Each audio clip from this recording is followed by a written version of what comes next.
Hey y'all, it's Patty, and I know it's Tuesday, but we're going to have the Monday Movie Minute today. Why? Well, because sometimes life and technology and scheduling things that you thought you scheduled for on Monday turns out not to be so much the case. Guys, it's going to be one of those weeks. Anyway, here's your Monday Movie Minute. Enjoy. Welcome to the No Guilt Fangirls podcast, where liking what you like is never a bad thing. Here's your host and head fangirl in charge, Patty Holiday. Hey y'all, welcome to the No Guilt Fangirls podcast. I'm Patty Holiday, your head fangirl in charge, and this is the Monday Movie Minute for October 14th, 2019.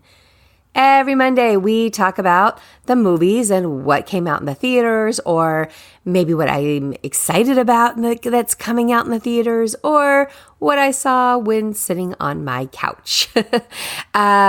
We also cover what's happening in the box office because I find it fascinating, and it kind of keeps us all up to date on the goings-on that's happening at the movie theaters.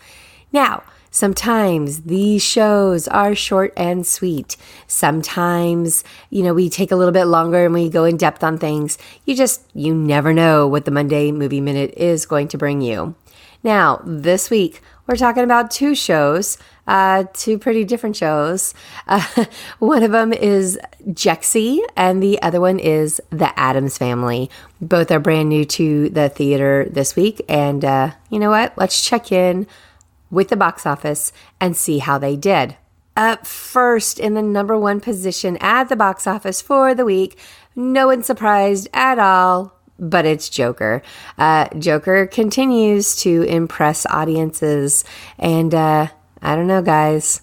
We'll see what happens here. We'll see how long this one goes, and I am very curious to see how critics and how voters end up treating Joker when it comes to the award season. I did cover this last week if you missed that one, and my feelings on it. Also, my feelings on if I think your kids should go and see this one in the theater. Too long, didn't listen. Basically, no. I don't think kids need to see this one in the theater for the most part. All right. Number 2 is The Addams Family. Number 3 is Gemini Man. Number 4 is Abominable. Number 5 is Downton Abbey. 6 is Hustlers. 7 is Judy.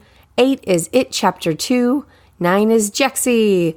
And 10 is Ad Astra. All right, let's start with The Addams Family. It came in second place, and it's pretty wholesome. It's a pretty easy review here.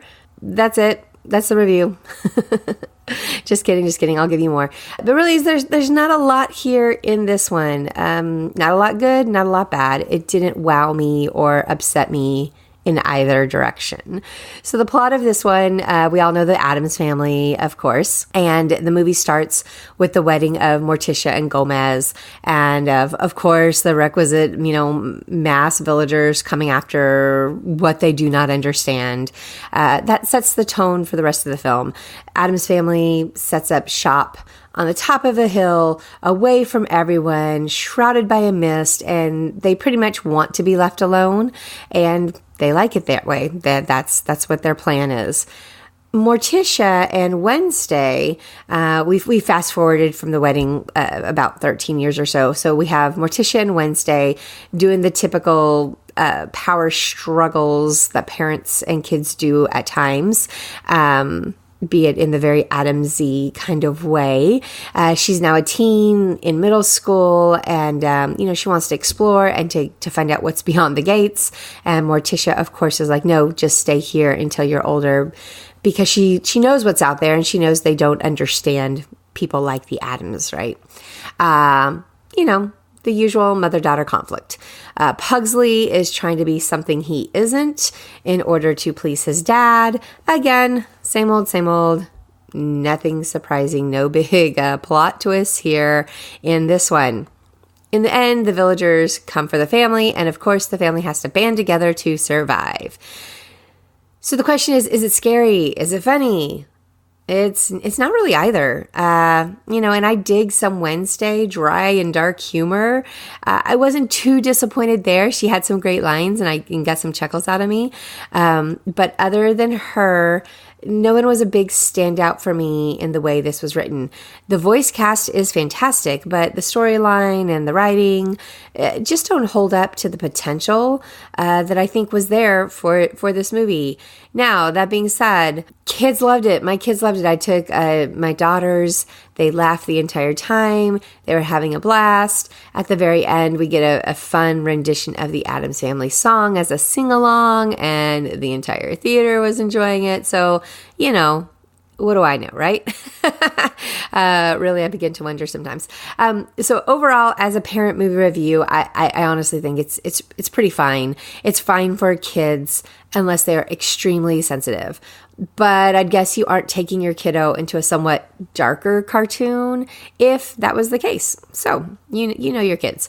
No sex, no violence, no language. I take that back. Obviously, it's Addams Family, so there is some violence, and it's of the creepier variety. But there's no gore, nothing scary, nothing gross, okay? For me, I was a little bit bored through most of it. The movie isn't bad, but it doesn't quite get to the good levels either, if that makes any sense.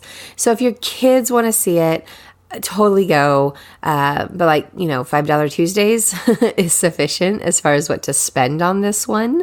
If they don't have much interest, you're fine just waiting for it to come out on streaming. Speaking of streaming, we're now going to talk about Jexi, which is a movie that probably would have been better off as a streamer rather than spending your money on it. This one gets a little bit more complicated for me, and it's hard to describe. Now, set the tone. Remember, I am the non-critical critic. There's plenty to rip apart in this review from a cinema or a film student review kind of way, okay? But I'm honestly guessing that 90% of y'all listening to this don't care about that. You're going to the movies to be entertained. You just want to know if it's going to make you laugh, or if it's interesting, or if it's a total dog, right? Now, that being said, was Jexi entertaining? Yes, it was. Despite these terrible reviews that are out there, critics absolutely hate everything about this movie. And if you want to pick it apart, oh gosh, it's there. Like, I'm not going to lie about that and tell you this is some great movie or anything. But bottom line, was it entertaining? Can I go and say it's a good movie or worthy of your time and money? I think it depends on what you want out of this movie. And I went in with very low expectations. I went in just hoping that Adam Devine would amuse me and entertain me, because I enjoy him as an actor. He does amuse me in almost everything. I also have to admit, I was coming off of a podcast episode that he did with Dax Shepard on Armchair Expert, which was a great, go listen to it if you haven't listened to his interview. It was great. It was a lot of fun. And so, yeah, I had a little invested interest in this one, hoping that Jexi would be a good movie. Okay, it's not a good movie. But again, set your expectations and go in accordingly. So what is Jexi about? So Jexi is the story of a single loner dude named Phil. Phil would rather be at home with his phone than be out with new friends and socializing. He has no friends because he's just so tied up into his own existence. He's that extreme example of what you can see in society with people looking down instead of out and around the world around them, right? Enter the new voice of his phone, Jexi. She's foul-mouthed, she's pushy, she's awful, and she's trying to make Phil's life better. Or is she? When Phil meets Kate, a real live girl, right? And a real relationship without his phone starts to emerge, Jexi, the IA, is threatened. And that's when things take a turn. Now, this movie is getting shelled online. Critics are calling it the worst thing of the year. It's got some pretty awful Rotten Tomato scores as a result. It's definitely kind of, 2000-ish level humor. The dudes that wrote it, have not gotten out of the frat house. I mean, yeah, that is all absolutely true. This is not one of those like smart, edgy movies that I can, really get behind regardless of all the language that's thrown at us. Okay. But at the same time, I don't know. The people that I watched the movie with were laughing loudly the entire time. And it wasn't just like one person who found this amusing. I looked around the room. Everybody was having moments of laugh out loud, including me, going on here. And when it comes down to that, critics, you can say one thing, but if the people enjoyed it, the people enjoyed it, right? I'm sure this is something about society. Rip us apart for liking what we like later, but that's what it is. This is one of those movies that I think you should just go in and enjoy it and ingest it for exactly what it is. It's just some entertainment, some escapism. Like I said, my theater was 3/4 of the way filled, and it was loud and filled with laughter. So there you have it. Is it a good movie? Nah, man. But it has its moments of fun, and it does have a message that doesn't hurt us all to actually hear. And that message is that we need to look up, we need to make connections, make real life more important than the one on your phone. The lesson is absolutely there. You just have to wade through a whole heck of a lot of F-bombs and crudity to get to it, because that's my biggest complaint about this is it's the language is just off the charts. Okay. Is this a lesson that your kids need? Sure. Is this the movie to teach it? Nope. It is rated R and totally earns and totally should be rated R. This one would be moderately okay for teens if you allowed language, if language wasn't your big deal breaker, which with some parents and teens, it is not their deal breaker. But there is actually some male nudity in it. Frontal and backle. Is backle a word? You see Adam Devine's butt. But you also get a full frontal nudity in this one. If those scenes had been left to the imagination, I think it might have been a little bit different, like I said. And if you're good with kids swearing, then I might be a little bit more lenient on this one. But it wasn't. It was there. That's the kind of movie this is. They threw that in there because of the language, because of this nudity, their sexual and drug use situations. I'm going to say no to teens under 17 for this one.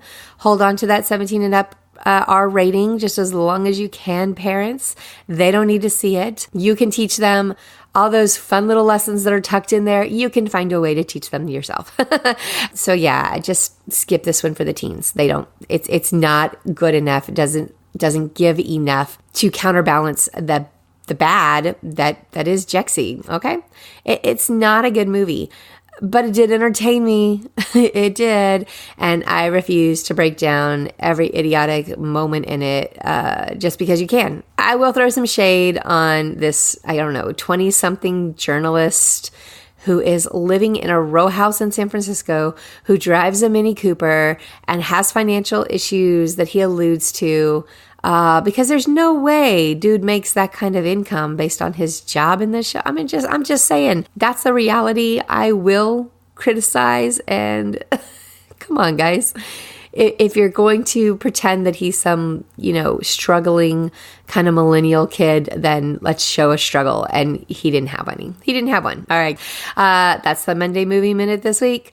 Don't forget to subscribe, throw up those 5-star reviews. It really does help other fangirls find us. And I love it. I love to see those reviews and hear what you guys have to say. So I appreciate it. Thanks for fangirling with me on the No Guilt Fangirls podcast, and hope you'll be back to fangirl with us again real soon.